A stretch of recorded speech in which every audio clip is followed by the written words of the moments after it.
మరి నిన్నటి రోజున ఎంతో ఎక్స్పీరియన్స్డ్, అదే విధంగా ఎన్నో సంవత్సరాలు అనుభవం కలిగిన ఒక పొలిటీషియన్ కింద మరి స్థానిక రాజమండ్రి రూరల్ ఎమ్మెల్యే గారు ఆయన బుచ్చే చౌదరి గారు జగన్మోహన్ రెడ్డి గారు నరకాలంటారండి. ఈరోజు మీరు ఇంత ఎక్స్పీరియన్స్ అయినా సరే మీకు ఈరోజు చంద్రబాబు నాయుడు గారు మీకు మినిస్ట్రీ పదవి ఇవ్వలేదు, నేను ఒకడు ఉన్నానని చెప్పి గుర్తు చేయడానికి ఈరోజు జగన్మోహన్ రెడ్డి గారిని అంటే ఈరోజు చంద్రబాబు నాయుడు గారు మీకు మంత్రి పదవి ఇచ్చేస్తారని భావించి ఈరోజు జగన్మోహన్ రెడ్డి గారు నరికేయాలని ఏ రకంగా అంటున్నారండి ఎమ్మెల్యే గారు? మీరు అసలు అనే ముందు ఒక్కసారి నేను ఒకటే సూటిగా మిమ్మల్ని ప్రశ్నిస్తున్నాను. మరి పుష్కరాల్లో మీ సమక్షంలో మరి 2015లో ఏదైతే పుష్కరాలు జరిగిందో ఆ పుష్కరాల్లో మరి సుమారు 23 మంది చనిపోతే మరి ఆ రోజు ఎందువల్ల చనిపోయారో మీకు తెలుసు, మాకు తెలుసు.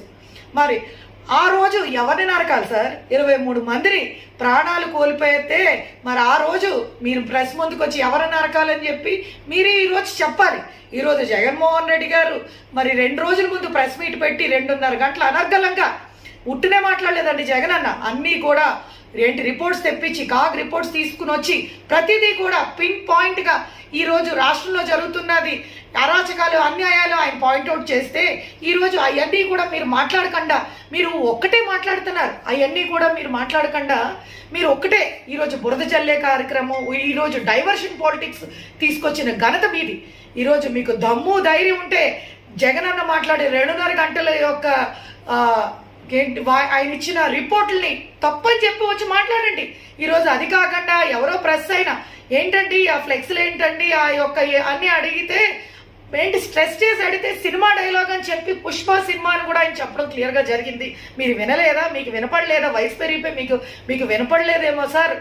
మరి బుచ్చే చౌదరి గారు దయచేసి ఈరోజు మీ యొక్క అనుభవం, మీ యొక్క ఏమంటారు మీ యొక్క సీనియారిటీని ఈ రోజు వచ్చిన యంగ్ పొలిటీషియన్స్ చేసే తప్పుల్ని మీరు సరిదిద్దండి. కాబట్టి మీరేదో మరి చిన్నపిల్లోడి కింద చిన్న మాటలు మాట్లాడుతూ మీ యొక్క స్థాయి తగ్గించుకోవద్దని, మీరు రాజమండ్రిలో ఒక మంచి పేరుంది, దయచేసి మీ యొక్క పేరు మీరు ఈ యొక్క పెద్ద వయసులో పోగొట్టుకోవద్దని, ఈ రకంగా మాట్లాడితే ప్రజలు ఎవరూ కూడా సహించేది లేదని, అదేవిధంగా కూటమి నాయకుల యొక్క నోరు అదుపులో పెట్టుకుని మాట్లాడాలని చెప్పి హెచ్చరిస్తారు.